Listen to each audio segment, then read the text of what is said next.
панелістка. Учасники. Мені видно, що їх є 20. Так. Медитації. Наразі то є наші всі такі. Наразі ще я просто не бачу нікого. Там є гудзик такий attendees, і ти побачиш, що є зовнішніх. Participants, Є, а добре. потім attendees. Так, бачу, дякую. Я щось не зорієнтувалася. Колеги, вже 10-та, я думаю, ми маємо розпочинати. Так. Чи чекаємо ще трошки, щоб люди Dear доєдналися? colleagues, it's 10 a.m. I think we should start. Shall we wait for more people to join us? Just have no idea what to tell you. Oleg, just give us a sign. Okay, we are going online. So after this video is played, we will start. Разом до сталого розвитку суспільства. Як спільними зусиллями досягати цілей сталого розвитку та будувати справедливий світ? Як зберегти довкілля, біорізноманіття, екосистеми суші та води? Як адаптувати міста до змін клімату? Які перспективи європейський зелений курс відкриває Україні? Яка роль бізнесу у розвитку суспільства? Як сучасна церква сприяє сталому розвитку? Крізь призму екології, економіки, інклюзії та економічного соціального вчення досліджуємо цілі сталого розвитку разом. Реєстрація та деталі на сайті isweek.org.ua. Форум відбувається онлайн.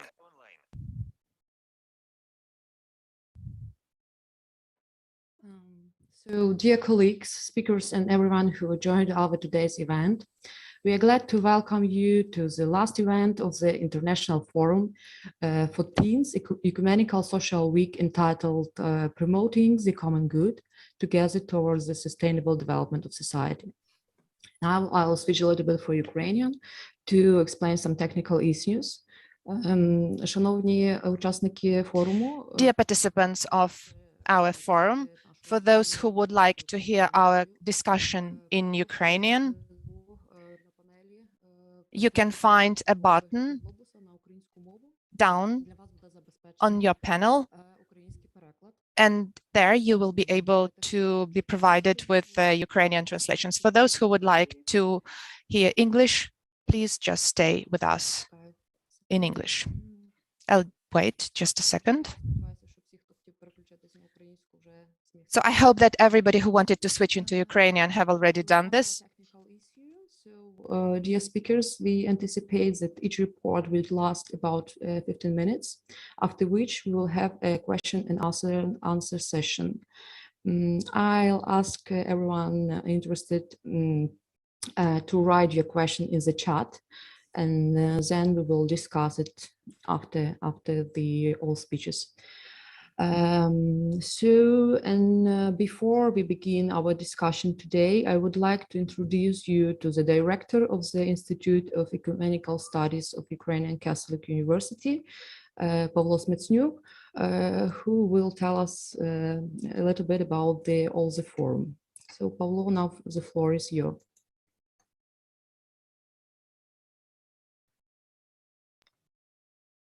Thank you very much. Good morning. I'm very happy and honored to be able to say a few words of greetings. Our panel is part of Ecumenical Social Week, which is run by the Institute of Ecumenical Studies and with the support of Konrad Adenauer Foundation. And support of the Lviv City Council. The Institute of Ecumenical Studies runs a program to prepare people who would work in the centers which serve to the handicapped people or who have handicapped members in their families. That's why the topic of our today's panel is extremely important. But it's also important as a part of the conference of the Forum on Sustainable Development. Since last Monday, we've been having panels and discussions, theological, ecological, economical, on various issues that deal with sustainable development. And the idea is to look at our development from different perspectives. Now, Ukraine has recently celebrated 30 years of its independence, and we were talking a lot about development, to have better roads, to have better buildings, to eat better, to have better transportation, etc.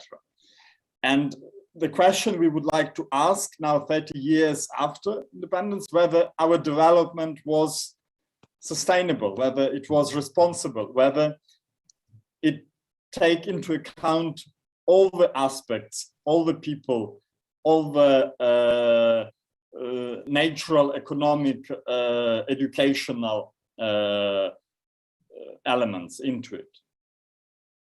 Now, the Sustainable Development Goals, which been proposed by the United Nations in its agenda, one of the principles of this Sustainable Development Goals is to leave no one behind. So this panel also wants to remind us that we don't have a real development if we only talk about economy, not even when we talk about ecology, if we don't keep in mind the people who are most vulnerable and disabled. Pope Francis, in Fratelli Tutti, in an encyclical on human brotherhood, he said that it seems that in modern world, some parts of our human family can be readily sacrificed because they are considered unworthy. And he says that especially it refers to poor and disabled, and we need to be particularly attentive in order to help these people. And I think that our program, as well as the experience of Emmaus, of L'Arche Kovshech, taught us that we cannot only help them, but we can be helped by them. We can learn from them. And that's why we have a special center where, yes, our disabled friends live as part of the university. So they are a resource that we can learn from. Mm-hmm. Of course, disability is particularly a problem in the societies that are poor. When you don't have enough resources, it's more difficult to care about. And it's more difficult for a state to provide support for our disabled friends. So Ukraine has a particular context, and Ukraine is a country which slowly learns to use its poor resources in order to be open and trying to be helpful. So I'm very grateful to all the panelists of today's discussion. I'm very grateful to Olha Mikhailishin, who is our moderator, and I'm very grateful to Irina Rohovska, who put the panel together and who allowed our today's meeting. So I'm wishing a very fruitful panel and discussion to everybody. Thank you. Thank you, Pavlo. Thank you for such a kind introduction words. And I would like to introduce you with all the speakers of our panel. So it's Dr. Axel Lejoie, professor at the Faculty of Theology and Religious Studies at Leuven University. We suppose that Dr. Martina Vuk will join us a little bit later.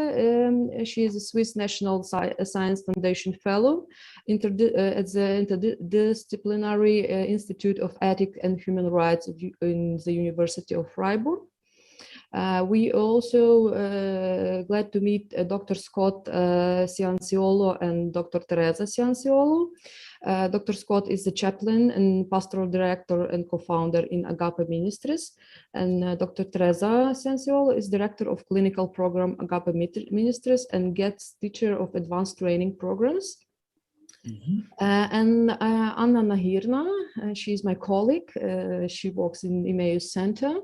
I also would like to add that the Emmaus Center of Ukrainian Catholic University is a partner of this panel discussion. It's quite unique center for universities. It's for sure the only one in Ukraine. Center supporting people with special needs.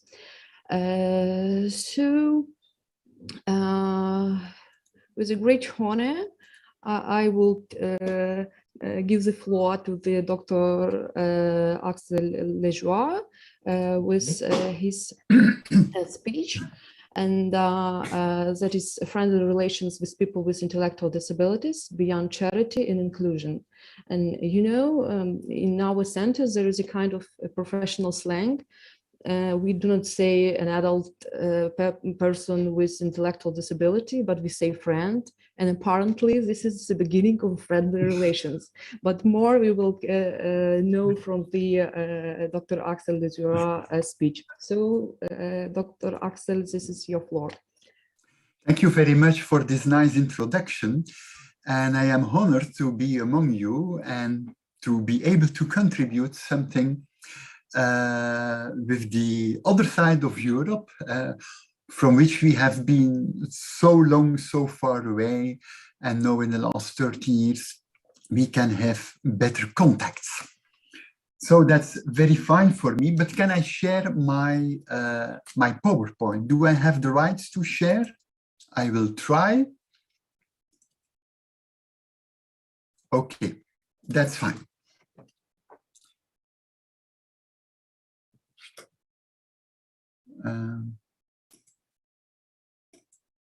So,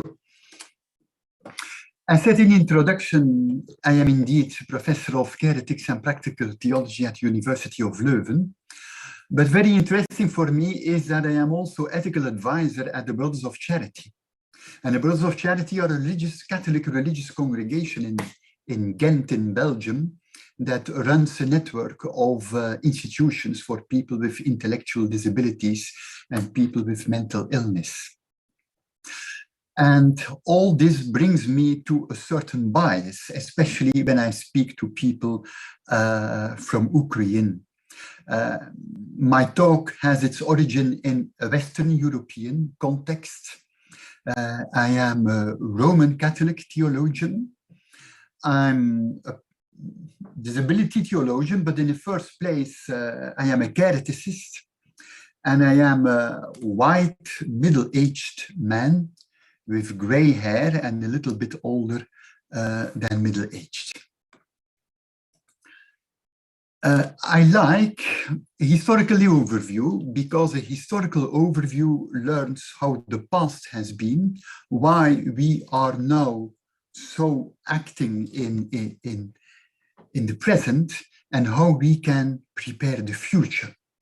I think there are two models regarding intellectual disability that are very well known, the medical model and the social model. And for both models, I would like to pay some attention to the underlying theology. But I would also like to add things to these two well-known models. There is a preceding model to the medical model, since the medical model has its origin in the beginning of the 19th century. I would also like to give some criticism of the medical and social model. And my real point is that I present an alternative, a relational model that is based in disability theology and in care ethics. So that's a short overview of what I would like to do in the coming quarter of an hour. So the medical model, I think, is well known, but has its origin in the beginning of the 19th century. So there was some time before the 19th century. And I call it the moral model. At that time, there was no differentiation between people with intellectual disabilities and other people in difficult living conditions. There was mainly a moral and religious interpretation of disability, saying that disability is caused by original sin. In the Garden of Eden, there was no disability. It originated by the original sin and is a punishment for the sins of the parents. In antiquity and the Middle Ages, there was a high tolerance, but when there was dangerous behavior, people were incarcerated, there was detention in case of dangerous behavior. But then very important in Western European history is the Renaissance and the Enlightenment. And Foucault describes that in the mid-17th century, especially in France, in Paris, there was the great confinement of all people who do not live a reasonable life. And all these people were confined in big hospitals that were rather prisons. Then we move on to the beginning, to the early 19th century, where Foucault describes that there was a remove of the chains, that psychiatrists as Pinel in France removed the chains of these people that were incarcerated. And the medical view says that intellectual disability is a natural defect, an individual impairment and a deviation from normality. The turn here is that for the first time, there has been a differentiation between intellectual disabilities and psychiatric disorders, something that is quite evident for us, but that was not evident at that time. At that time, in the 19th century, there was a segregation in large-scale institutions with a very paternalistic approach. What is less known is that this medical model was complemented with a pedagogical model at the end of the 19th century. Then, intellectual disability was not so much seen as a medical problem, a natural defect, but as a learning defect. Nevertheless, it remains an individual impairment in contrast to the social model and a deviation from normality. But this was the first independent approach to intellectual disability. With the emergence of orthopedagogy and special education, but people remain segregated in large-scale institutions with a paternalistic approach. That medical model was underpinned by a certain theology. Then that theology is awful in our perspective. It says that persons with disabilities are not created in the image and likeness of God, that they were not present in the Garden of Eden, but that disability has its origin in the original sin and that it is a punishment for the sins of the parents. In contrast, to make their life better, there was a pastoral approach, a practice of charity with a very paternalist approach. So the religious people try to do good for the benefit of these people, but they remain segregated in institutions, sometimes Christian institution, with a focus on a kind of catechesis and provision of sacraments. So there is criticism, of course, to this medical model. And the first point of criticism is that paternalism. Doing good for the benefit of the other, but without participation of the other persons in decision-making because they are considered to be incompetent. So that was the way of proceeding at that time, and we can't share it anymore 2 centuries afterwards. But in the theological view, charity was on the foreground. And this has been discussed and criticized too.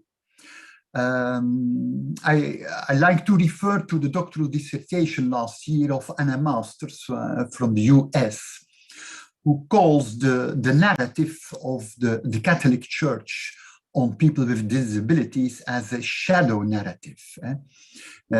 In all the documents, the Church continues to say that people with disabilities are forever children and innocent, and that their disability is for us an opportunity to do charity, that their disability brings them closer to the cross and to Jesus, and that there is a slippery slope of trying to do the best as far as we can, and that these people remain complete other than we are. So she is criticizing the speech of the Church and calls it a shadow narrative. So that charity is very paternalist, and that is relating with hypercare and pity. Because in charity, we love the other not so much in order to love the other, but in order to love God. And we know people who are able-bodied, their companions, we know better what they need because we have access to the truth of faith, and people with disabilities don't. So we act for our own salvation and for the people with disabilities salvation. So that was the medical model. What is very well known to you is the social model. This is the model that is predominant today. And I saw in the introduction that you are also struggling with that social model and how to introduce and implement that social model in your country. So the origins are in a movement of global emancipation in the 1960s. And an important turn was the disability rights movement in the US, and then the emergence of disability studies and the new definition of intellectual disability. So that social model is a movement of emancipation and is also seen as a social or minority group. Here we make the turn from an individual impairment so that disability was in the medical model seen as an individual impairment. Now it is seen as a disability due to the social context. Disability is a social construct. And we work with new principles as improving their quality of life, improving their autonomy through empowerment and through inclusion. But because they have disabilities, they need support. So that's very short explained the social model. Also, this social model is underpinned by a certain theology, which is called disability theology. And disability theology criticizes the older theology that says that intellectual disability has its origins in the original sin. There is a first wave in disability theology that is really a liberation theology with the book of Nancy Ireland, The Disabled God. God himself or herself is disabled. And so the church has the task to become an inclusive community. Here in the pastoral approach, we see inclusion of people with disabilities in the faith community. That is what we try to do. And in Western countries, in Western European countries, I cannot speak about Ukraine, we have very different models of pastoral care. A therapeutic model, a contextual model, hermeneutical, narrative, and the presence model of pastoral care. Oh, I'm too far.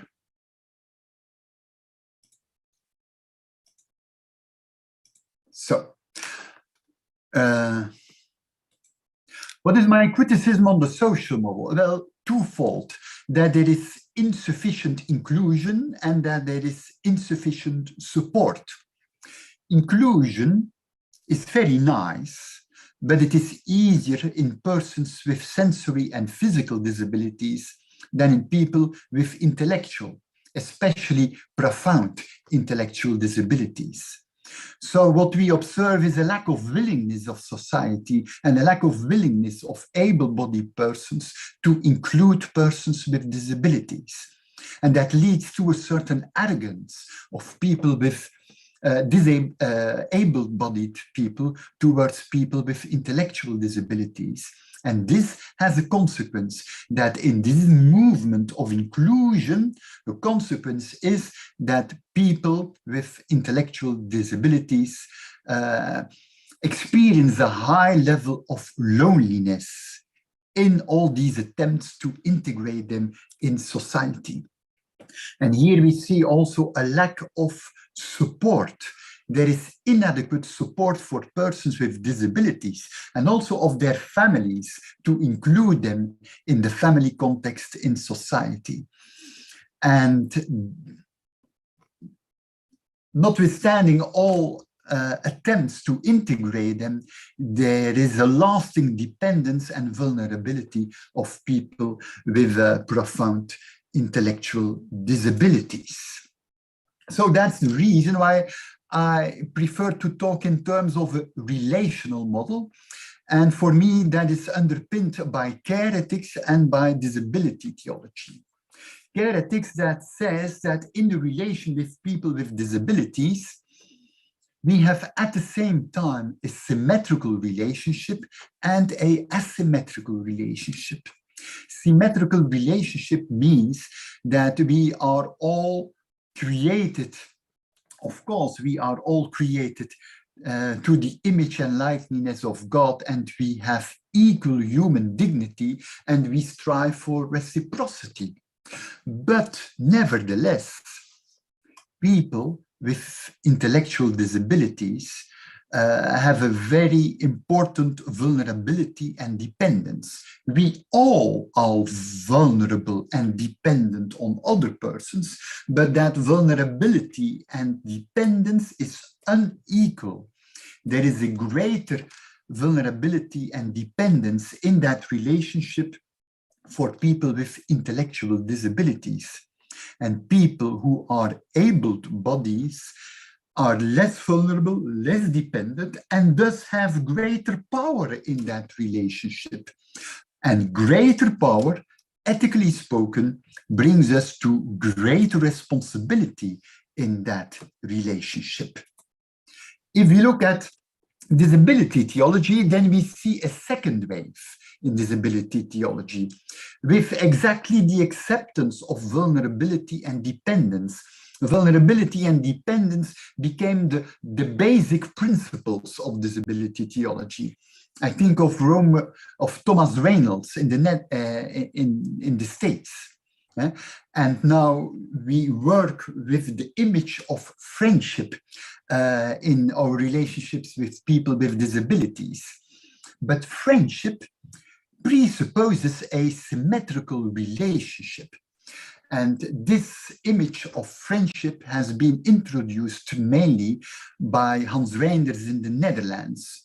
He says that people with disabilities offer us a gift of friendship. And here I would like to make a remark. Friendship presupposes a symmetrical relationship, and that can happen in private relationships. But I wonder if it can happen also in professional relationships. When we are working in a professional relationship, I think we are not really their friend. And can we really speak of friendship? And is it even not a little bit dangerous to speak in terms of friendship? It's why I gave my lecture the title, Friendly Relationships. So not as a friend, but friendly, as the Oxford Dictionary describes, in a kind and pleasant way because you like somebody or want to help them. So I would rather say it has the characteristics of friendship, but I wonder if it is really friendship in a professional relationship. I stress that in a professional relationship. Of course, in private relationships, we can and should have that friendship, but in professional relationship, I wonder if it would not be dangerous and if that would bring us to a real balance between distance and proximity. A second challenge is to revise charity. Charity is so important in our Christian theology, but it is so contaminated by that paternalism. So is it possible to revise charity? And here I present an attempt to revise it. And to revise it, to place charity in a trilogal relationship between one person and another person and a third party, so to say, God. So God is the third person in our relationship. Now, I think to avoid paternalism, we should not love the other in order to love God, because then we do not love people with disabilities for their own sake. But we should love other people thanks to the gift of the love by God. So then I see God as a source of love, as a stream of love, the source of love from which we receive the love we can give to other people. God is the stream of love in which we can participate. And because able-bodied people and disabled persons are equal and both receive that love and participate in that stream of love, they can better relate to one another in a not paternalistic way. So I hope. Nevertheless, there remains the pastoral approach that we should include people in our faith communities, and that these faith communities should be an example of inclusion to the wider society. And there we try to realize friendly relationships as the foundation of inclusion. Finally, my conclusion, 3 conclusions. The first one, can we speak in terms of friendship, or do we better speak in terms of friendly relationships?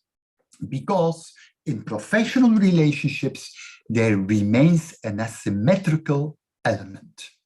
We should go beyond charity.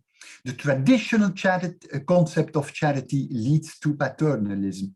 Charity in an asymmetrical relationship is not paternalistic, or should not be paternalistic, if both persons participate in God's love that connects them in a friendly relationship. And we should go beyond inclusion, because most inclusion is purely organizational and leads to a high degree of loneliness. I think, and that's my conclusion, true inclusion is only achievable through friendly relationships. Thank you very much for your attention. Thank you, Axel, for such a detailed overview. Thank you. And now I would like to introduce you Dr. Martina Vuk with the speech caveats surrounding the meaning of disability. But just a technical reminder, so if any questions arise, please type it into the chat, and then we'll discuss it later. As for Martina's speech, really, when we use the term, we must clearly understand what it meant by it. You know, by education, I'm a lawyer, so we often say that there is no synonyms for lawyers, but I think that for scientists is the same problem. So Martina, now the floor is yours. So welcome. Thank you for this introduction, and thank you for organizers. It's a privilege to be part of this ecumenical week. Thank you also, Professor Liégeois, for your presentation. I think my presentation will also relate to yours, so I'm really grateful that you give some insights also and help audience understand. I will mostly focus on disability definition, also how this has been developed within historical context and contemporary context. And in my presentation, you will also meet the correspondence to a medical and social model, because these models has been also influential on disability definition and also upon the cultural view upon a disability. So the main caveats surrounding the meaning disability comes from two sources. First, I would say it's ambiguities in disability definition and mainstream, mostly impacted by historical development attitudes towards people with disability. This means that disability can be defined from different perspectives and approaches, as well as from particular sociocultural settings. As approaches to disability differ, so do understandings of the definition of disability. While I do not intend to explore all the possible meanings of definitions of disability in the world, my aim is to supply the audience with the sense of its complexity and portray the ways in which different understandings of disability differ by context and how the development of its definition influences the lives of disabled people.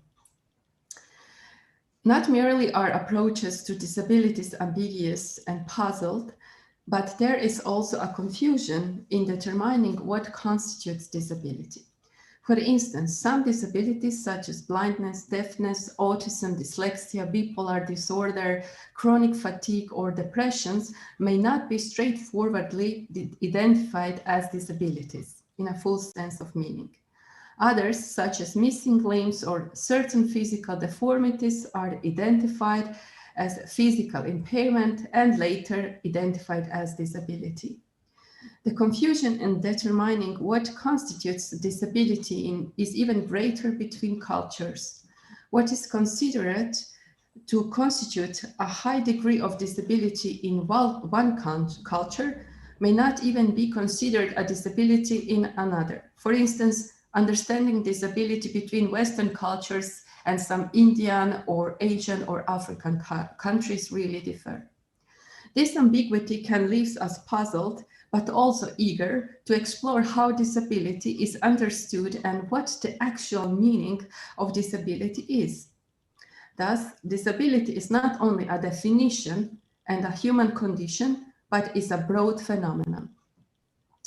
As a concept, disability is part of international documents such as World Health Organization, academic field of disability studies, and the studies of disabilities, theology of disability, and the most recent philosophical correction of all the approaches together.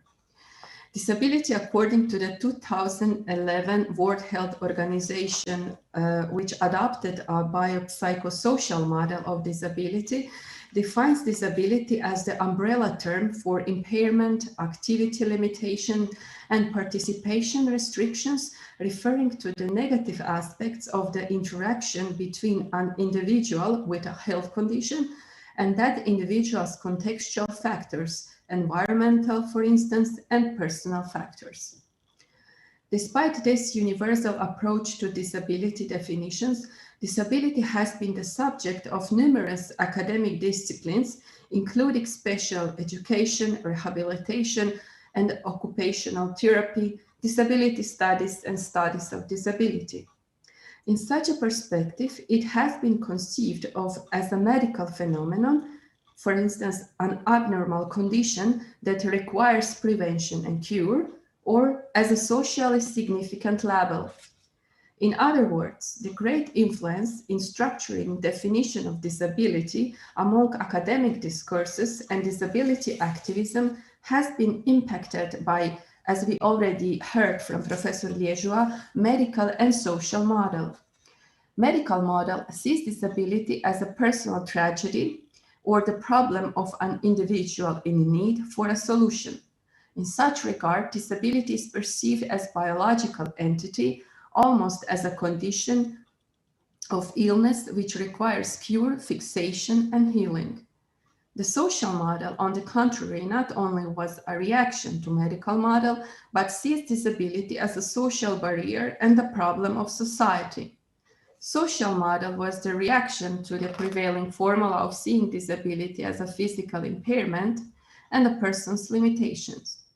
Contrary to the medical model, the social model rationale is oriented towards people's experience of disability and critical of societal and cultural prejudices towards disabled people. According to such rationale, disability is a societal problem, which is to say that due to the societal and environmental barriers of oppression and limited participation within society, disability is not a personal disadvantage, but a social barrier. It also means that given such an understanding, the disability within the academic field of disability studies, for instance, as an official academic field for the study of disability, goes beyond interpretation of disability as merely a bodily dysfunction or as a disadvantageous medical condition. In such a regard, disability is a social condition understood as a barrier that is projected on people with disability from the context of society. This, as a consequences, places society as an oppressive force in its failure to provide an adequate response to the inclusion of people with disability. Other interpretations of the social model of disability are inclined towards social inclusion, seeing disability through the lens of human rights approach and more specifically participatory disability rights. As disability studies and other studies of disability, other academic discourses of disability, of course, developed, its later tendencies were oriented towards the celebration of difference and the restoration of the meaning of normality within society and culture. In spite, the social model still being the most cited, referenced, and discussed conceptual approach to disability, it has, as Professor Liege also says, certain limitations. This is from the reason that the experience of disability as an individual condition per se differ and evoke a variety of disability interpretations. Thus, besides the models integrated into disability studies and other definitions of disability approaches, other approaches and models to disability, such as charity model, rehabilitation model, human rights paradigm, religious model, the affirmation model, biopsychosocial model, etc., can expand our comprehension of the meaning of disability and the experience of those living with disability. Besides disability studies, contribution to disability definition, disability has been also of equal importance to disability theology. Theologians, in their attempt to define disability definition, are guided by an understanding of the person in the light of the theology of creation and people's experience of living with disability. This is why there are varied understandings of disability according to the views of different theologians. The variety of disability definitions arises from the fact that the theologians have not established clear biomedical or social norms for reporting different types of disability. Rather, for disability theologians, disability is more a reality than an established definitional category, as is apparent within most international social policy documents and disability studies discussions. As a reality, disability requires a proper response, understanding, and evaluation. As far as disability is a lived reality, as a term, disability is for disability theologians rather a political and neoliberal creation, and as such is problematic since it targets one group of people in need who are categorized by certain terms such as limit, sickness, mental illness, physical disability, intellectual disability, or special needs education. Moreover, for disability theologians, disability has wider implications and more profound issues, such as in an appeal for change and transformation. This transformation consists in an openness to the challenge of what is different from the norm and letting one be different as a creation. This articulation shows that within disability theology, disability is that difference that makes us look at reality of disability differently, as the language of change and transformation is not the same as political or social language. What strongly emerges from this language is simply this, that encountering the reality of disability means being challenged by a condition that departs from the norm, implies openness and acceptance of a different set of norms, values, and attitudes. Therefore, disability is this difference that requires a different set of norms and goes beyond normativity. Disability theology looks upon difference from a different angle, as well as looking at disability from quite a different context. This difference that disability presents for disability theologians, if positively considered, could create a space for change, recognition of otherness, and renew our way of living interdependency. In a partial agreement with these propositions, I add that disability presents a difference, but it is also an embodied difference per se, because disability is human experience, and every person in the light of the image of God is before all a different other. This means that disability understood as difference is not only a different biological interiority or a sociological or political exteriority, but a phenomenological difference understood in light of 1 Corinthians 12:12-30, one body, many parts. This is, I assume, the key element of what differentiates the disability theology vocabulary of disability inclusion from inclusion within field of disability studies and other political documentations regarding disability. Besides conceptual approaches to disability definition, disability is still a lived experience, as people with disabilities are part of the society and culture. This is to say that within society and cultures, there have been and still are certain prejudices and barriers that impacted our regard upon disabled and partially impacted our thinking on disability. This includes vulnerabilizing and pitiful attitudes towards disabled that makes them look less human, dependent, and poor. For instance, having a disability, or more precisely intellectual disability even, historically and even in some societies today, means being dependent, in need of the help of another, a vulnerable or pitiful, or even perceived as angelic or demonic. And these, of course, are negative images of disability created by society towards disabled. According to such attitudes, people with disabilities historically, and as I said, in some cultures, even nowadays, have been excluded from mainstream culture and society, as well as addressed within mainstream culture as unreasonable creatures, deformed, dysfunctional, crippled, poor, beggars, idiots, demonized, possessed, inmates, mentally ill, insane, freaks, retarded, etc. The most dominant theological texts, including Augustine and Aquinas, do not apart from these terminologies. For instance, the Civitate Dei and Aquinas Summa describes disabled as deformed, malformed, morons, simpletons, and furiosi et amentes, related to the context of corporis infirmatis. Translated into contemporary language, such terminologies presume condition analogous to some set of severe mental illnesses, mindlessness, insanity, imbeciles, or mentally deficient. Similar terminology continues to be used in some cultures even nowadays.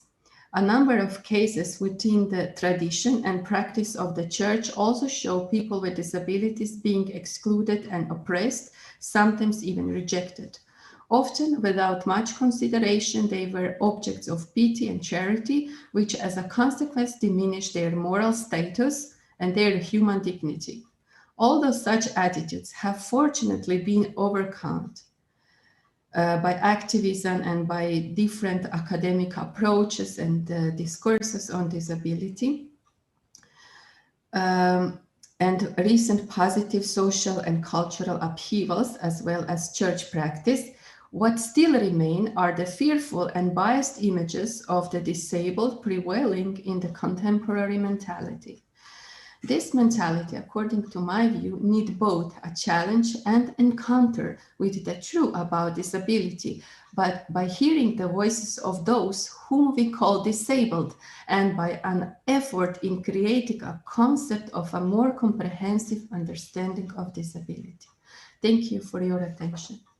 Thank you, Martina, for clearing us the approaches to the understanding the notion of disability and for being quite precise to time measures.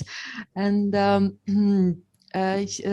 now I will introduce you to Dr. Scott Cianciolo and Dr. Teresa Cianciolo with a speech entitled with a quotation from a gospel to the list of these. And before you will start, I would like to share my personal story, a short one. After reading the title of your speech, I have recalled it. So several months ago, I had a possibility to represent our center, Mayo Center, at the University of Notre Dame in the USA. And you know, I was a little bit nervous before the speech because of speech itself, because of necessity to speak in not native language as it usually goes with me. So but this day I entered the morning mass in the chapel, and you know what was the gospel at the day? It was Matthew 11:25. So I'll cite it. What you have hidden from these things from the wise and the learned, you have revealed them to the childlike. And I think that at absolutely the most proper day to speak about the inclusion of person with mental disability into university community. So now the floor is for Dr. Scott and Dr. Teresa. Welcome. Good morning. Good morning.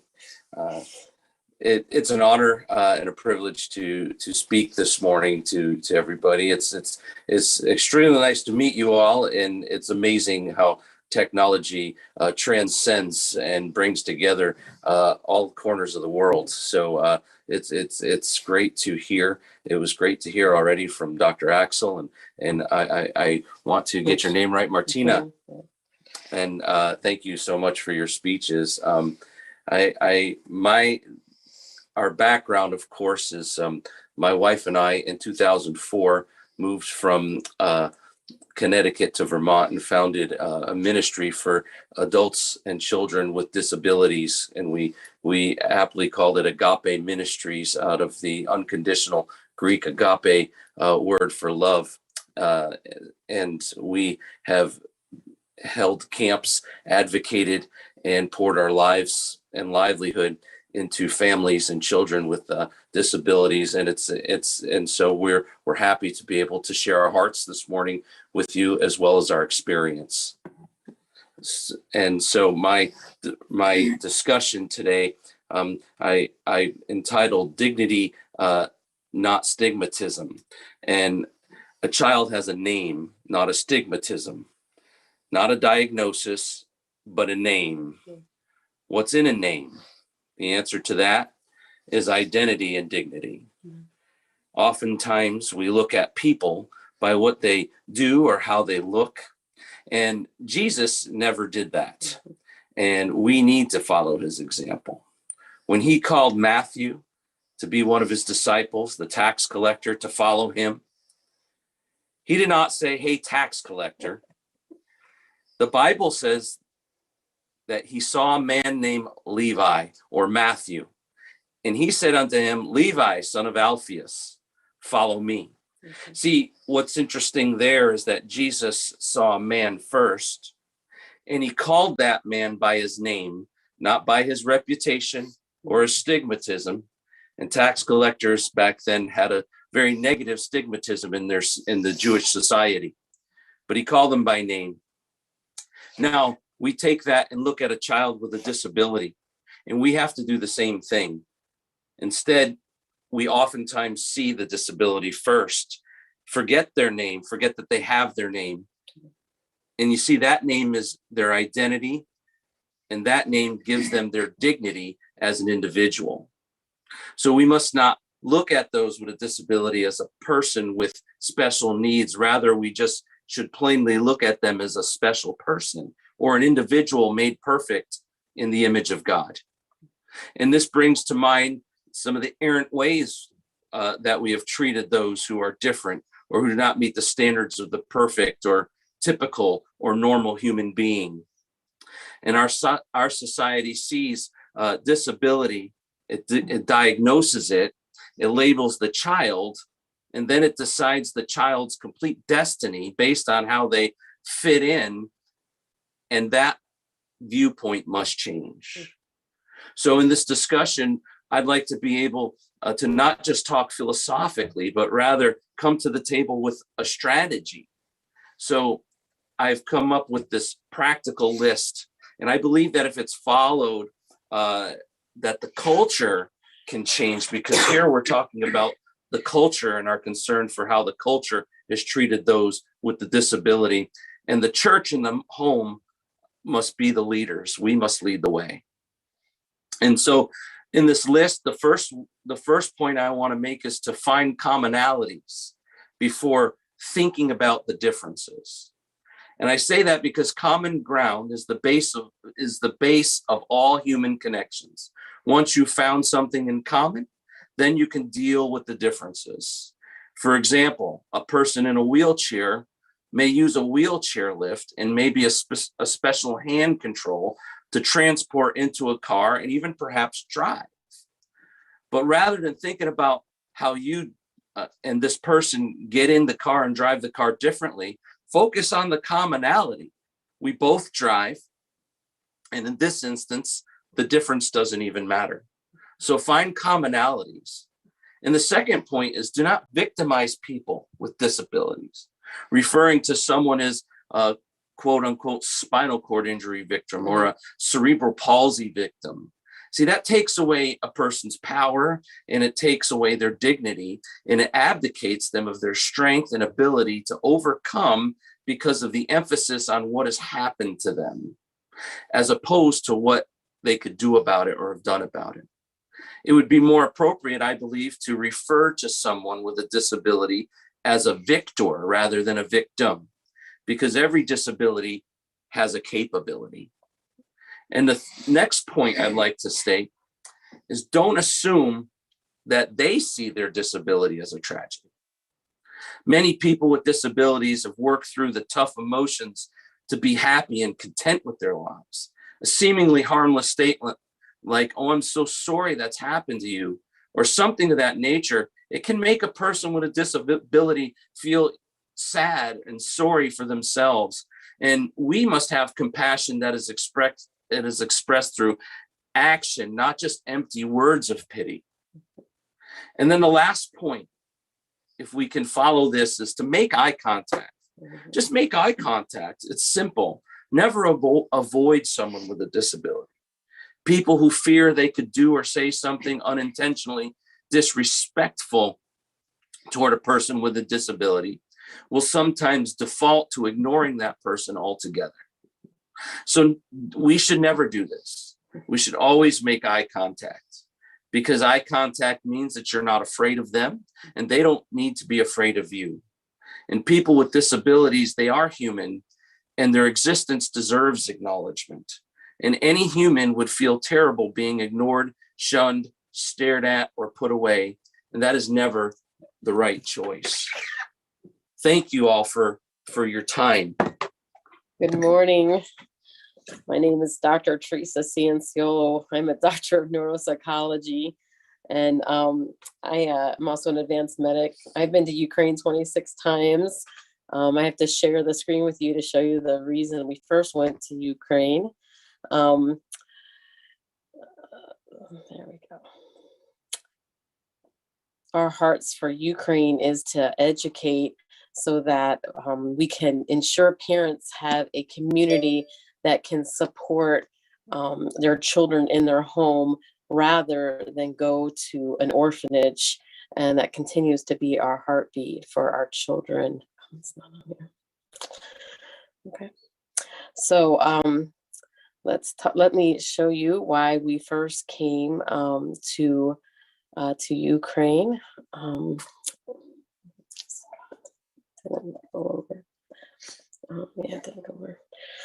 So we adopted from Ukraine 7 years ago.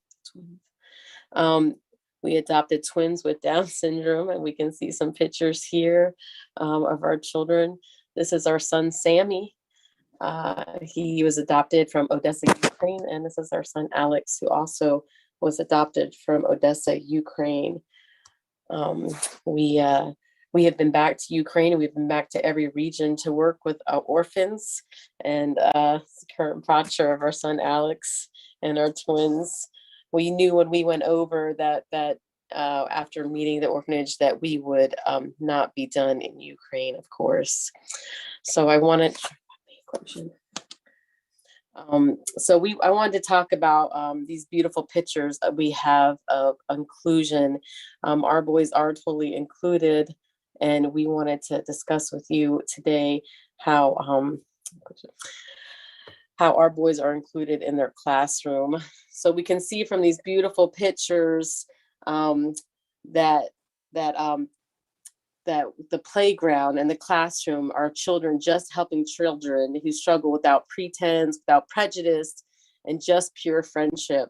They are not influenced by others' perceptions or lack of education. The innocence of the child who can love unconditionally like Christ loves us, agape. Where does this go, and how do we obtain it? Was it really inside of us? And we let the world taint us and our understanding of just loving others.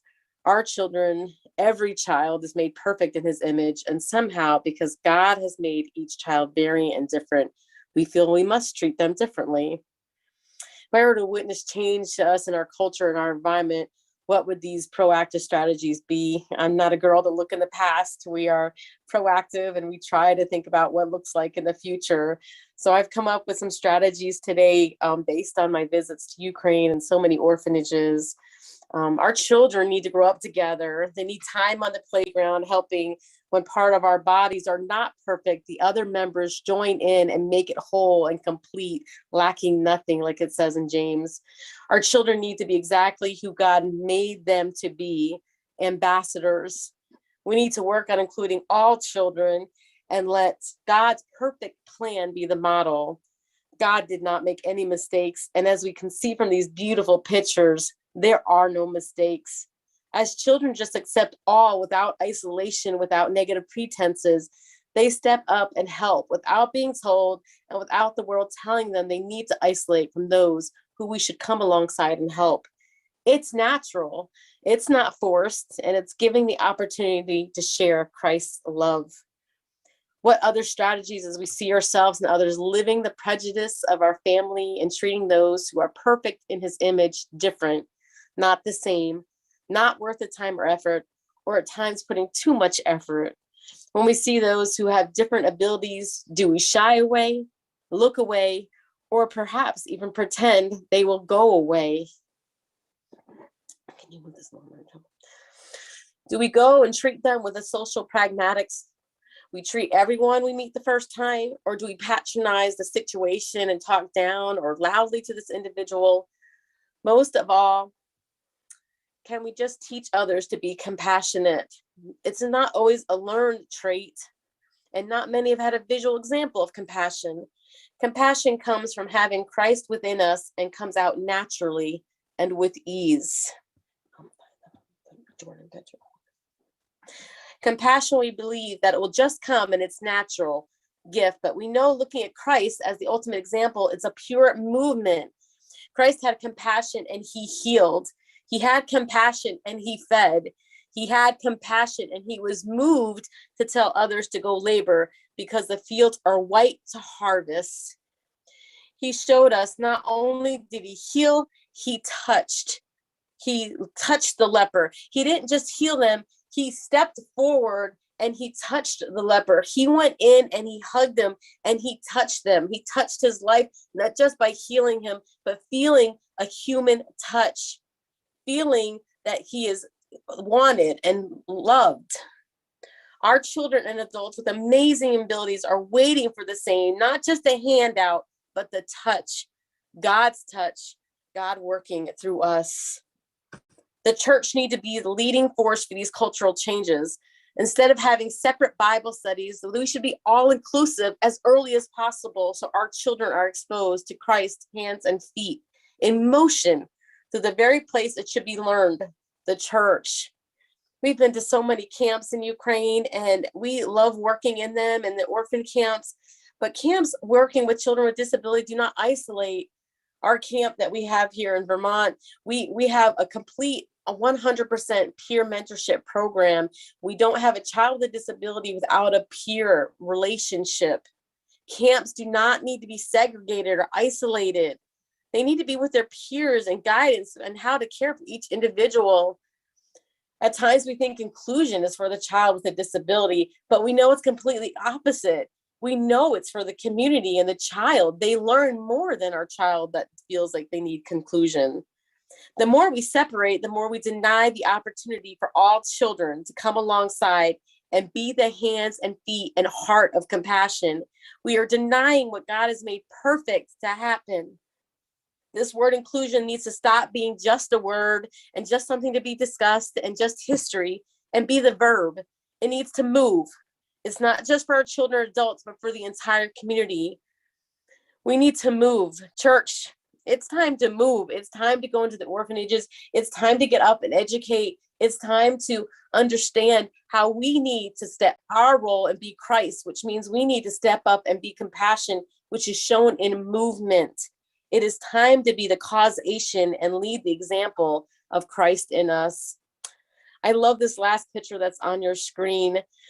This is last year in our children's class. Our son Alex here, he is deaf, and we have found that he could be isolated, but instead our sign language teacher is on the board here, and every child in the classroom several times a week learns sign language so that when our son comes into school, they can say, "Good morning, Alex, and we're so glad you're here." This is compassion in movement. This is inclusion in movement. This is not saying he's inclusive in his classroom. This is showing that, hey, this sign language teacher can come in and teach all the children. And we see that the children are interactive. This age is the age we can be the hands and feet of Christ. I'm so thankful that you've given us this time and that you've given us this time. Thank you for your time and for some of these proactive strategies. And we just need as the church to stand up and move. And we are moving to Ukraine. We've been there so many times.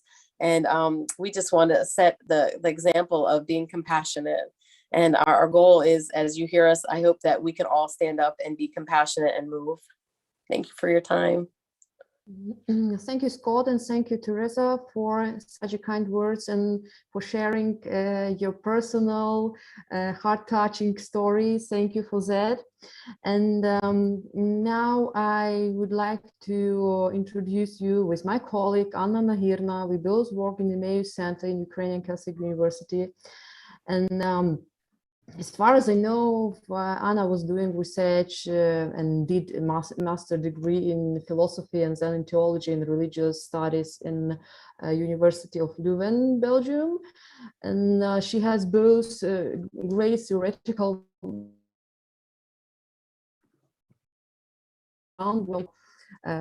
ability to be with people with mental disability, intellectual disability.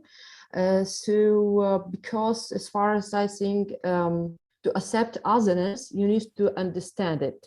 But to understand it, and you know that people with special needs for a long time have been isolated and stigmatized in our society.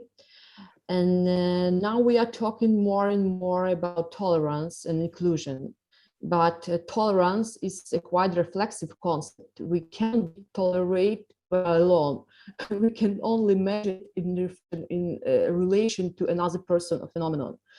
And so is our society ready, not only declaratively, to accept the other of people with disabilities? So I suppose Anna will share her own experience in her speech. So Anna, the floor is yours.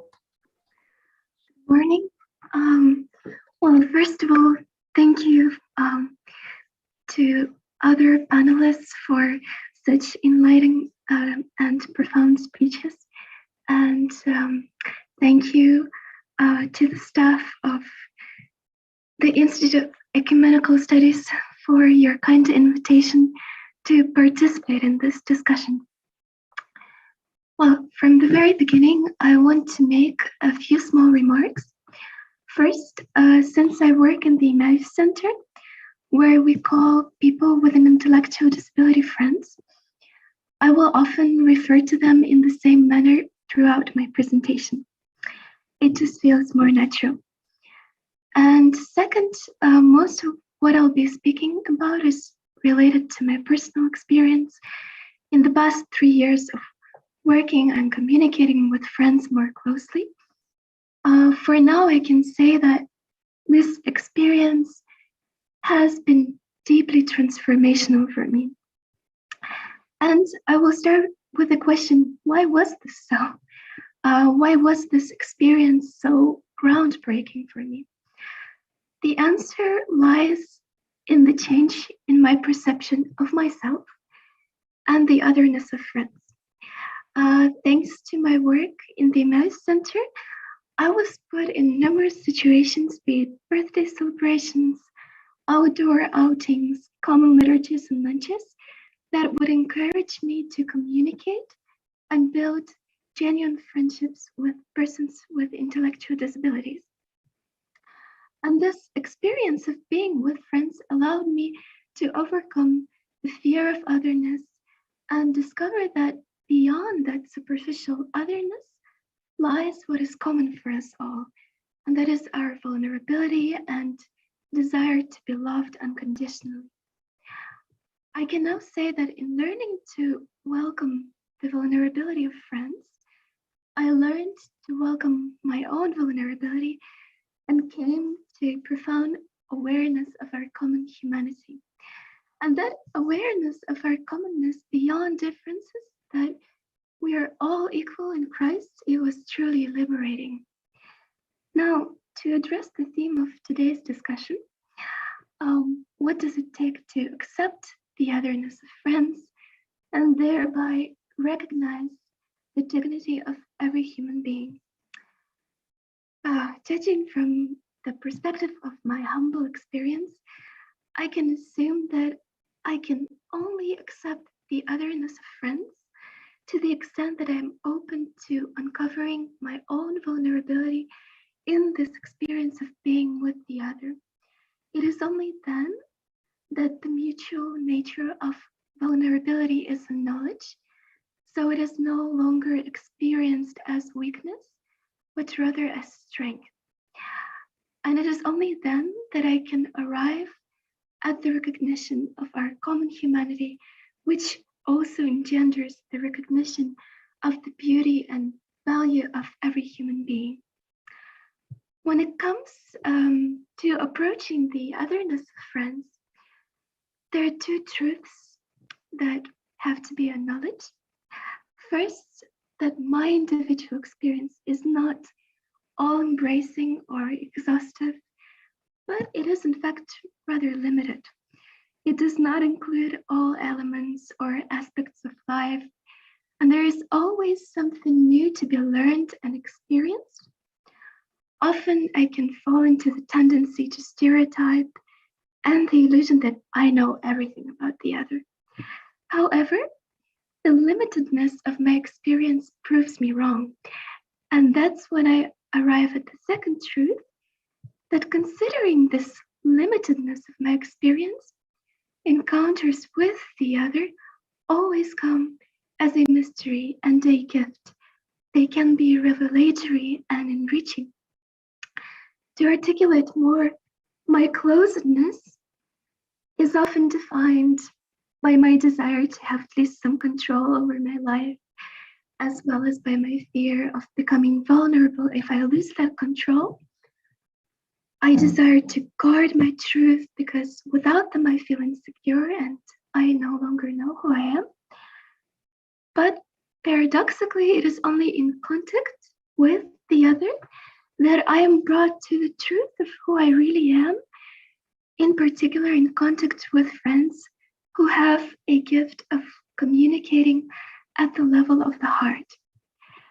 At this point, perhaps it would be helpful to refer to the experience of Father Henry Nouwen, which is very illustrative of this thought.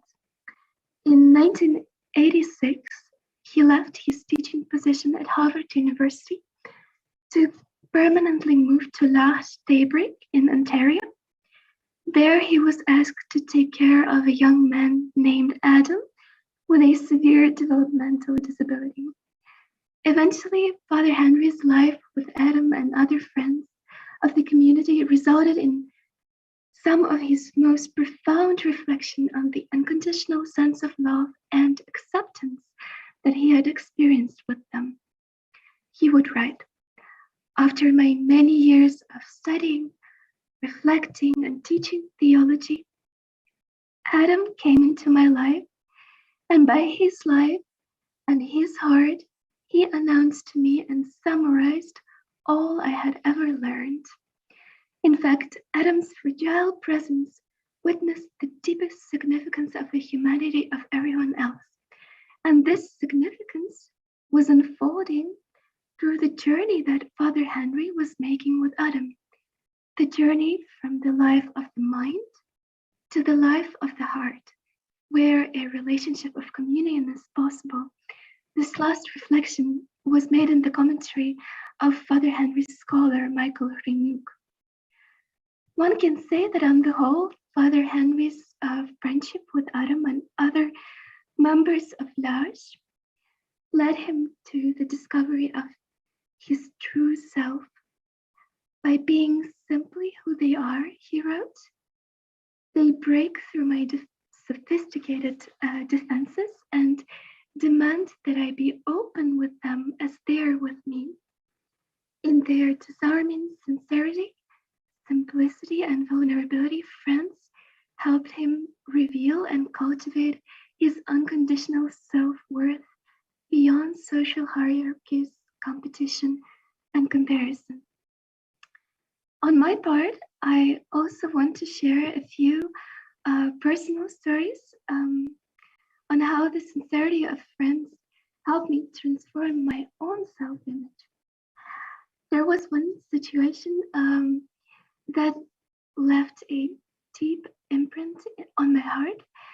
It has already been several days that I was in a very depressive mood when I suddenly encountered my friends Fanny Maria and her son Vadik, who has a severe form of cerebral palsy and is entirely dependent on others.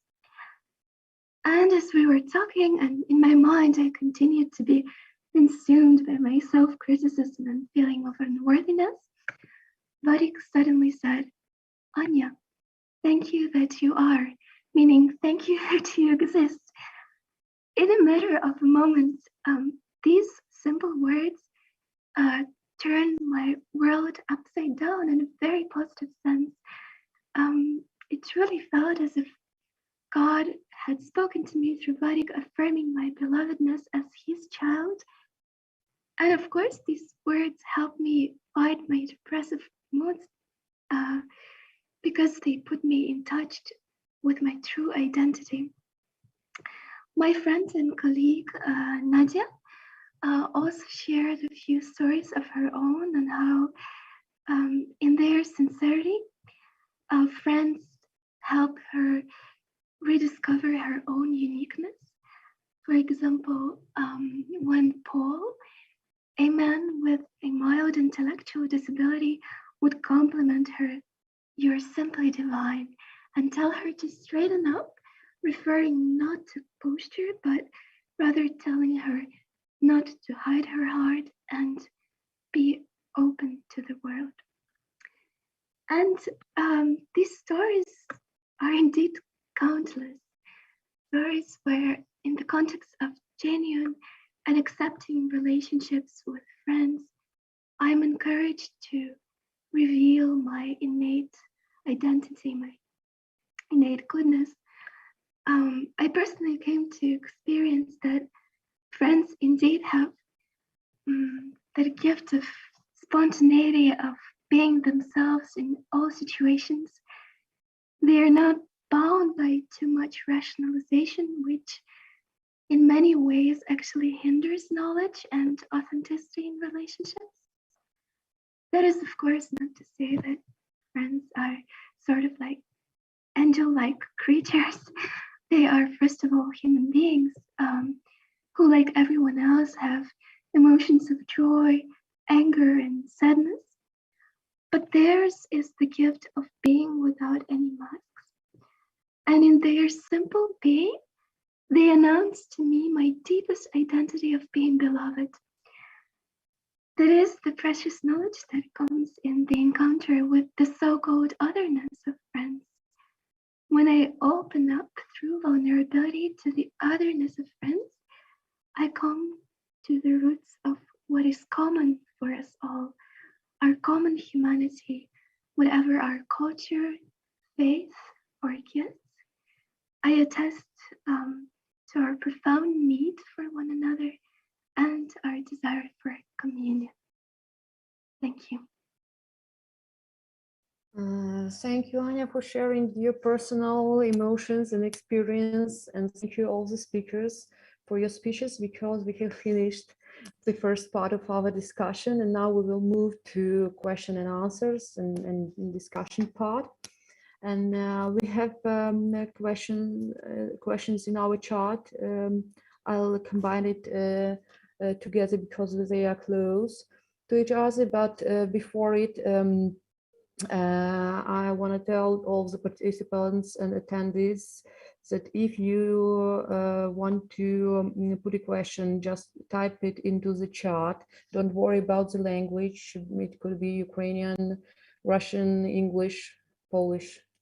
No more, because I will I will not have the possibility to translate, but still, don't worry about it, just type it. And so first two questions, they are about media, and they are from Olga Polumysna. Tell me, please, what do you think role media plays in the tolerant treating people with disability? And if you have noticed any informational vacuum in providing information about the people with disability to the society. So I combined both these questions because they are about media, and thanks to the chance and to the God, we have representatives from different parts of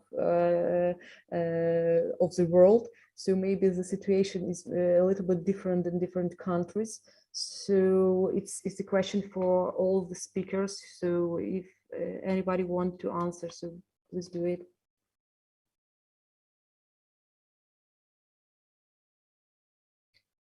Dear Axel, you are muted. Yeah, what is exactly the question? Yeah, the question is first, what to your mind a role the media plays in tolerant treating people with disability? And haven't you ever noticed any information vacuum into the providing information about the disability to the society? So what is the role, if there are any vacuum, informational vacuum in media? Well, I can start. Yeah, please. Then I think when I was in Canada in disability studies department, disability studies scholars were very critical towards media approaches to disabilities. And I think there is certainly a vacuum, because often children with disabilities are perceived as poor, as those who by their performances can encourage normal children to be more courageous to do a task and to be more active and performative in their tasks. So I think this is also something that creates a media vacuum and also do not really correspond to the view of disability that we want to have within society, that people with disabilities are capable to do their own things, and they do not serve as icons for other people's moral growth, because this should be equal. We should always see, I think, how disabled people impact our moral growth and help us being better people, but also we should always question ourselves how we bring to their moral growth. So there should be always this symmetry. I think that's just, and this is what's supposed to be. And also there was a TED talk from Australian disability activist Stella. I think she said that you able-bodied people always look at us as a pitiful and as not able to perform our own life. So Stella was in a wheelchair and she was a Down syndrome person, but I think her talk at TED Talk was really something that create this media images dealing, media vacuum images dealing with disability. And I would encourage everyone, if you have access, to look on this YouTube video. So this is my perception. Thank you. Is anybody else want to add something? So I can only speak from the context in Belgium, and I think people with disabilities are silenced. And I think most people in Belgium think, okay, disability, but not too close to my situation. I have good connections with the arch community in Belgium, in Ghent, and we wanted to move to another house, and there was so much resistance of the neighbors to have an arch community house in the street that it was impossible. We could not have the permission because there was so much resistance. So that's the dark side. At the other side, I see discussion now about special education. If we need to maintain the schools for special education, or if it is possible to integrate more people with disabilities in the ordinary schools. So we had a policy to integrate them more in the ordinary schools, but now we see that it is not so fortunate as well for the other students, but especially for people with intellectual disabilities who are challenged too much. So we have a discussion, should we again move a little bit in the direction of special education? And another nice experience, it's not really about people with intellectual disabilities, but people with mental health problems. Now, this week we had in Belgium the week of mental health. And I am surprised how positively it is approached and how many people talked on television, talked on the radio about their depression or their limitations and how they lived it. So there is much more openness to talk about that, and that's that last experience is a very nice experience. That there is much more attention on the media, on television, in radio programs for mental health problems and disabilities.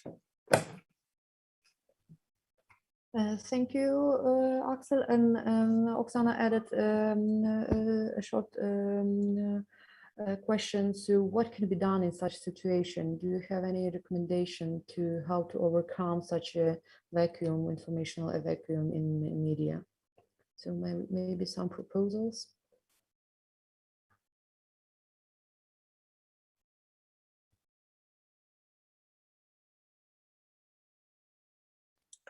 If you allowed me to speak, Yeah.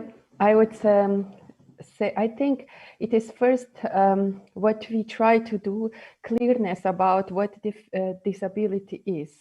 So this is first that audience and media should understand disability properly, and like mainstream society.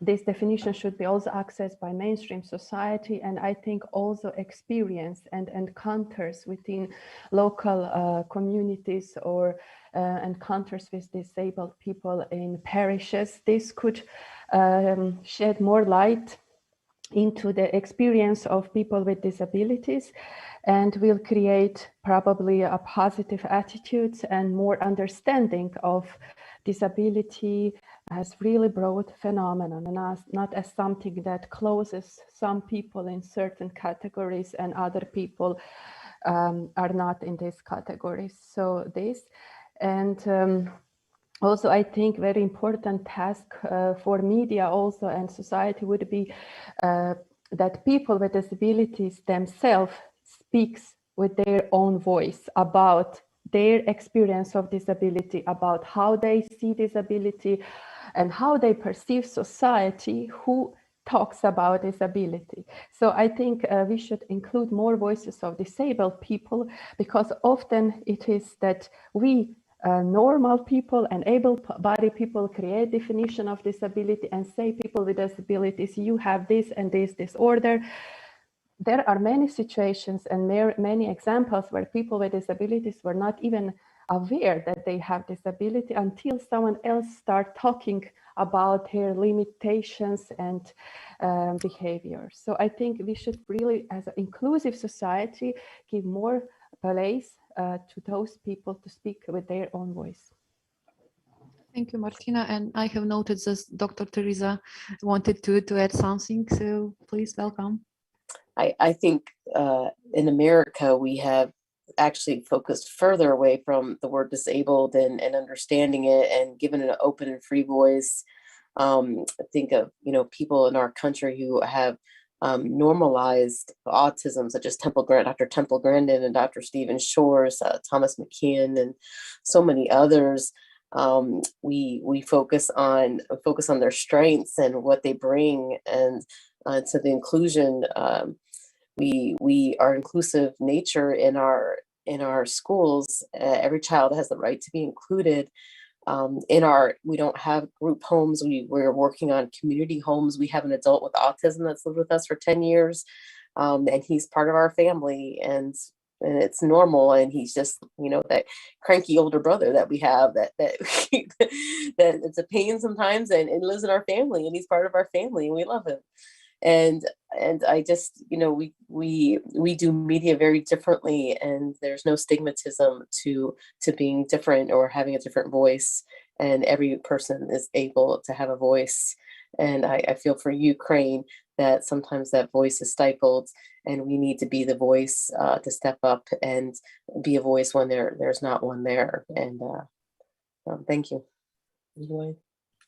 Thank you. Well, if I can also add a little bit, because I'm the other Dr. Cianciolo. I also think of how in America, the media is a vital part of our culture. And over the years, and I know these movies have gone throughout the world, but I think of the movie Rain Man, and I think of how and how long ago it was made and how far we've come.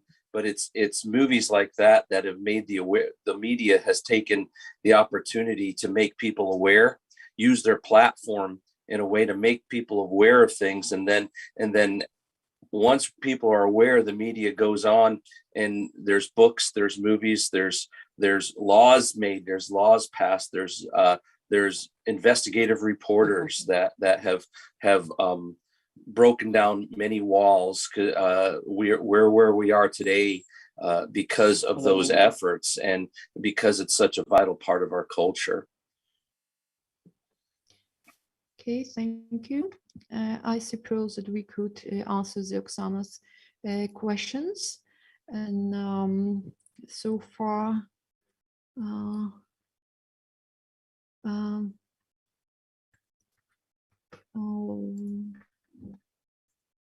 yes, I will read a bit.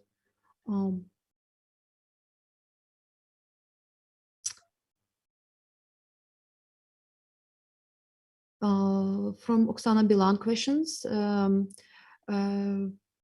have social worker can build friendly relations in the work with parents of the child with disability and the family at all generally. So the relations with family. Can somebody answer? Could you please repeat the question? How a social worker can build good relations in the work with parents of a child with disability or family generally. They work with the close surrounding of the child with a disability. How to build a kind of relations. I've been to Ukraine a few times, and I feel this question is so directed at Ukraine. So many families hide their children and not allow them to the community or into their stores. Or I know we were in the mall once in Odessa, and we brought our twins into the mall, and people literally came up to us and told them they didn't belong there. So I feel this really strongly in Ukraine, this idealism of education, and we are so happy to bring our twins out and educate people about them.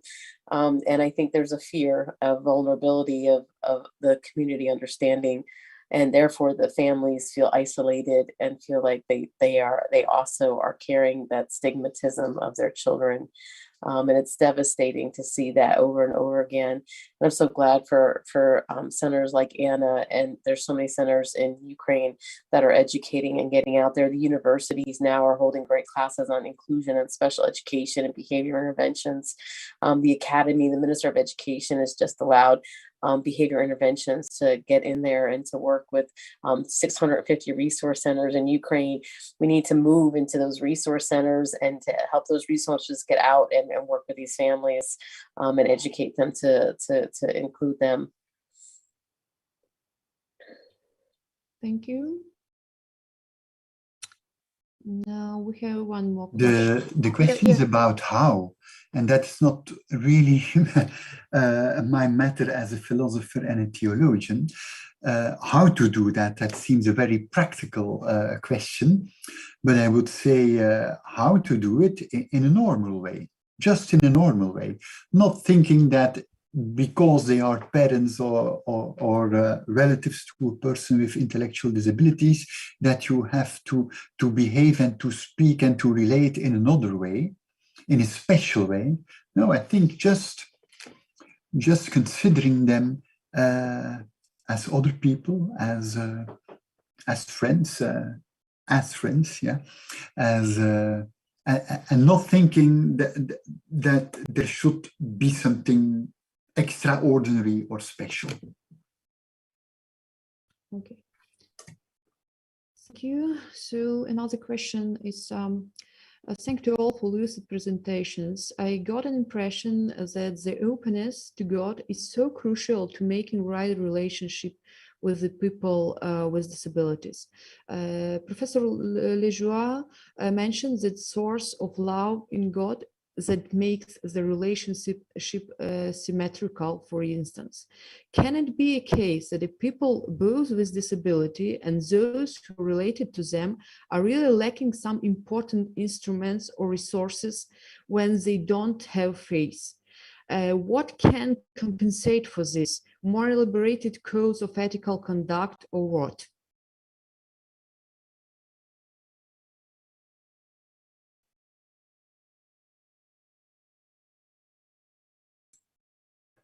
I don't want to say that people, but it is not said in the chat.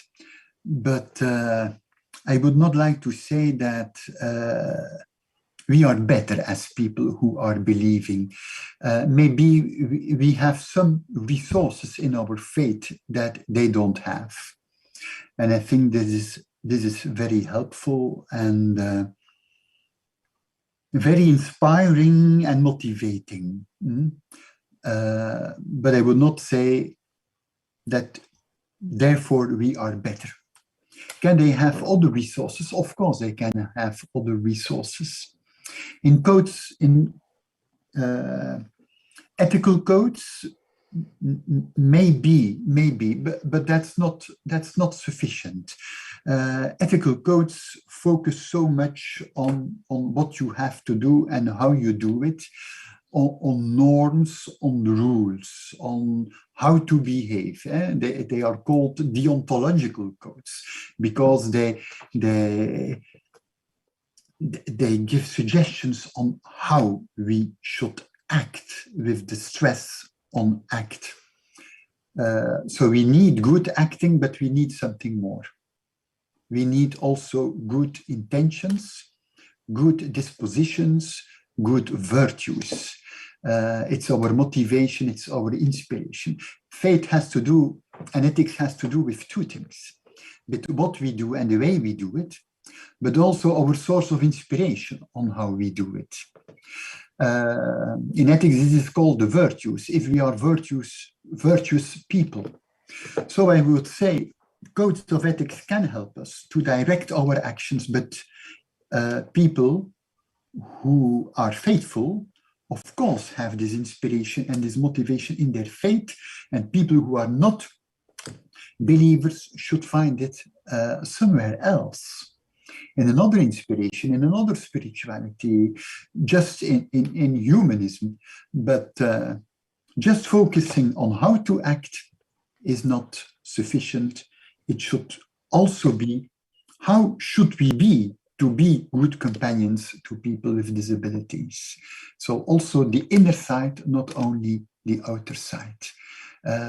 Another kind of spirituality based on humanism, of course, in my opinion, a spirituality based on the theology, on the faith, is much richer.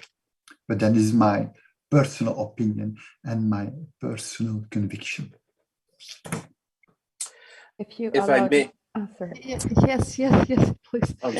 Martina's the first. Okay, Yes, sorry, Doctor. I would just add that I think ethical codes, I think could be also something that won't really help to build a relationship, because relationships are spontaneous and honest, and they cannot be institutionalized. And I think whenever we want to build certain structures of behavior between two people, this becomes institutionalizations of relationship.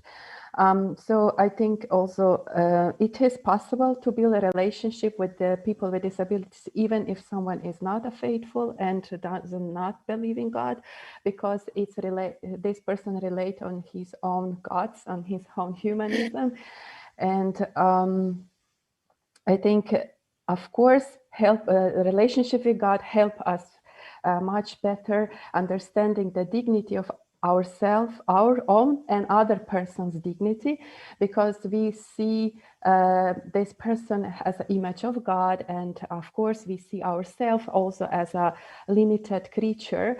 And love is something that connects us with this person, and so it could help. Relationship with God could help, but it is not like in this only for Christians to build a relationship with people with disabilities. There are beautiful stories with people who are not faithful and who build a relationship with disabled people, and vice versa. And many disabled people are not also faithful, like they do not believe in God, so they are capable to build a relationship with believers and non-believers. So that's just a proof that it works.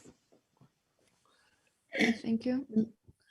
Dr. Yes. Cianciolo, yes, please. based on her question, two things come to mind. One, when Jesus did say that what you've done to the least of these, you've done to me, and an openness to God, I would think in seeking how to be open to how God would respond to someone with a disability. He provides every need. The Apostle Paul wrote, and it was mentioned earlier, 1 Corinthians chapter 12 about the body. And the verse 22, I believe, emphasizes those who are the least of these, how the church has to reach out, how God would do it. In his example, it says the members of the body which seem to be more feeble are necessary, and the members of the body which we think to be less honorable, upon these we bestow more abundant honor, and our uncomely parts have more abundant comeliness. And as it was also stated earlier too, that we are equal. We are equal in Christ. We are equal. Our identity, if we're open to God, we have to put our identity in him to see how he would do things. And what these examples are is if someone has, you come alongside of a person and you bring them up. If someone has a broken arm, you come up to and you give him your arm, and so you become equal. So you're his left arm, he's your right arm, as such. So that's how I would say an openness towards God, and how we would respond to those with disabilities, and how to mix it in with our faith. Okay, thank you. And we have the other one question. How do you think is it necessary to call for repentance a person with mental disability, for example, a person with Down syndrome, could be fully conscious of his sins and accept the sacrifice of Christ? It's quite a theological question. Probably who can the line was not so clear and I could not so. Yeah, can you repeat the question, because we didn't hear? Sorry. So again, the question is, how do you think is it necessary to call for repentance a person with mental disability during Mass, for example, yes? Or can it confess clearly, for example, a person with Down syndrome, confess clearly her or his sins and accept the sacrifice of Christ? I have to jump in here, being a doctor of neuropsychology. So, we do a lot of diagnostics, and that's just to understand the totality of needs. And we also assess cognitive ability and social emotional abilities, social relational ability. And I think it really does come down to, it's as simple as ABC: all have sinned, believe, and confess. And does the individual cognitively understand what sin is and how they have sinned against a holy God? And do they believe that Jesus died on the cross for them? And can they confess? And for us, there's no mathematical kind of equation. There's no concrete answer to that. It's so individualistic. Like each individual we serve and we love, it's so individualistic into the individual of what they truly understand and what they don't. But regardless, grace is the measure across the way. But really, it's, for me, it's dependent on whether there truly is cognition of understanding the Christ, and there's just an innocence that we've seen individuals with very low cognition who just love Jesus, and they might not do an ABC, they might not confess, but they just are pure and innocent before Christ. And you wouldn't expect the repentance, but you would expect that the grace of God covers them in understanding. Mm-hmm. And if I can also add, the call to repentance is always necessary. And I know that the Bible does state that it is God's will that nobody perish, but that all come to repentance. And we do not have the capability of understanding the depth of one's cognitive ability, even if we can get a good idea based on diagnostic material and based on how people are diagnosed. We can get a good idea of that. However, only God knows the heart, and this is why we have to trust in His grace and His mercy, but always give the opportunity. The call to repentance is an issue for the giver of the gospel to give that call, and so it will never hurt to give that opportunity, and we just have to trust that the grace of God is sufficient.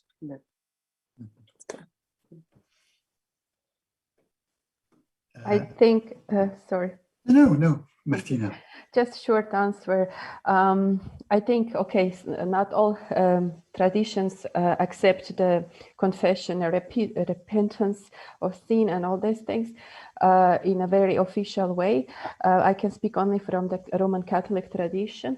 I'm not so experienced with the catechesis of disabled people, but I think the better answer will surely come from catechesis. But my own view is that people with disabilities, Down syndrome, I think they should not be excluded from such practices. This is also one point of inclusion. So I think we should at least find a way how to perform that and give them chance to choose. That could be something good for inclusion. That's just my opinion. If you look at this question from a psychiatric point of view, you can ask the question, are they really competent to be aware of a certain sinfulness? And but that's a very difficult question. Then you have to assess their competence and put that competence in relation to what might have been sinful. But that is a very technical approach, a more psychological, a psychiatric approach. And I wonder if this is really helpful. I would say two things as an answer. The first has been said. Repentance and forgiveness is something that God gives to us, to all of us, as a gift, independent of what we have done and independent of our capabilities. So God is first, and it is up to us to be open to receive it.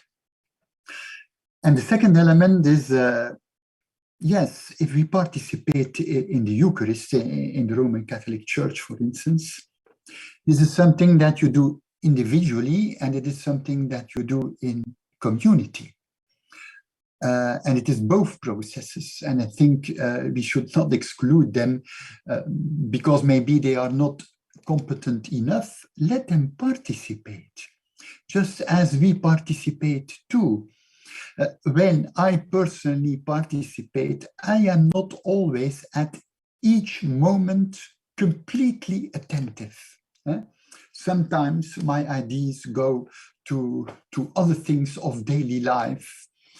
And I am not really thinking over and over about what is being said, but I participate.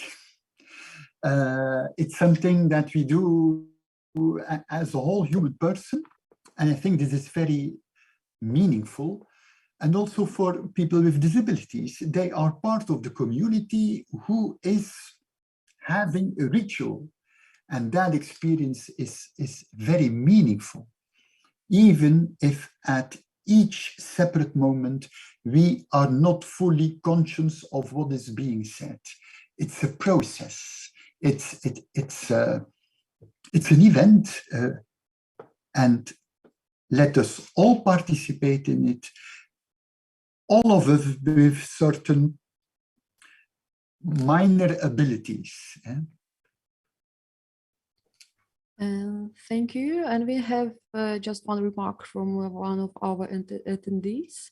I think that the introduction of the notion of friendly relationship by the first speaker can be a way to help those who want to work with and for people with disability, but due to their personalities, are less inclined to build deep relations or afraid that their social work will take over all the aspects of their life. Some people are just more inclined to distinguish different spheres of their lives and set boundaries. Maybe this is not the ideal. Maybe a real friendship is an ideal, but friendly relationship may be the first step, and some will remain on that stage. In the context of post-Soviet society, friendly relationship is already a huge step.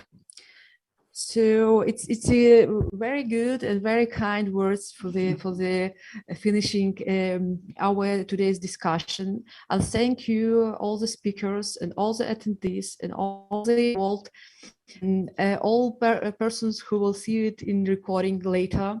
I consider it was quite a fruitful discussion for today, and I wish you all a great weekend, the rest of weekend.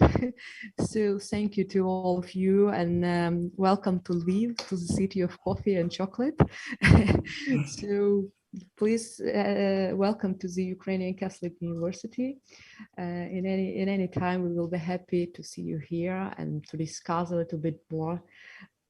Maybe we will meet at other discussions in such a direction. Thank you, all of you. Thank you. Thank you Bye. for this nice initiative. Yes, and it's the last event of Ecumenical Social Week. So I also want to thank Irina Relhovska for putting the panel together, to all the speakers, but also to all those who worked for this week and actually for a year to put together our events. Irina Kitura, if you are here, she is the coordinator of Ecumenical Social Week. She worked very hard to prepare everything. So thanks to her, thanks to the team of the Institute, thanks to the interpreters who worked also very hard all this time. Yeah. And thank you to the technical staff. We had all sorts of issues. We had electricity cut yesterday, people who mixed the timing, etc. And they were very good at making the event as technically good as possible. And to our partners, Konrad Adenauer Foundation and Lviv City Council. So thank you very much, and good luck. Thank you for having us. Thank you. Goodbye. Lord bless you. God bless you guys.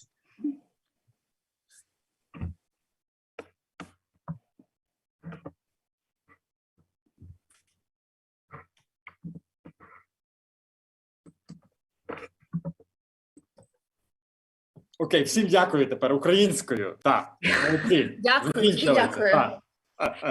Дякую, Олю, дякую особливо перекладачам. Ви працювали просто Олег, зупини, будь ласка, безперервно. запис. Так. Там, може, хай виключить запис.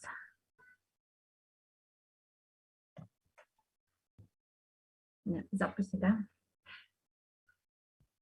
О, потім Добре, тоді відріжуть, так, то, щоб не було трансляції. О, є, так. Окей. Я хотіла б сказати, що я з вами, відповідно, електронною поштою ще сконтактуюся для таких невеличких деталей, так, для укладення договору, для того, щоб вам могли нарахувати оплату. Добре, то вже і тоді індивідуально. Галино, ви кажете щось, але вас не чути. Вона, може, десь говорить цей в українському На каналі, перекладі, напевно. Так. А, може бути.